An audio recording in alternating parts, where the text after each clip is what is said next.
this video, we will show you how to install a Somfy motorized honeycomb skylight shade. Using the mounting bracket as a template, measure 3 inches into the edge of the bracket and mark the hole locations with a pencil for drilling. Depending on the width of the shade, additional brackets may be necessary. Be sure they are evenly spaced between the 2 end brackets. Repeat for the bottom brackets. If using the external battery, follow these steps. Position the battery where it can reach the motor. One set of the provided clips allow you to hang the battery on the headrail, while the other set can be mounted in the window frame. Connect the battery to the motor. Then, press the programming button on the motor. The shade will jog twice.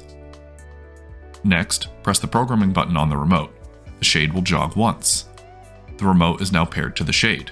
If using a different power supply, follow the instructions in the included Quick Start Guide. Position the top rail with the front lip resting on the hooks of all of the brackets. Push the rail firmly up and toward the window until the groove of the rail snaps into place. Pull the bottom rail down to meet the bottom brackets. Position the bottom rail with the front lip resting on the hooks of all of the brackets. Push the rail firmly down and toward the window until the groove on the rail snaps into place. Now, install the tracks. Place the track against the front of the top and bottom rails. Attach the track with the screws provided. Space the screws no more than 12 inches apart. Follow the same procedure for the other track. Make sure that the 2 tracks are parallel to each other. Your shade is now ready for use.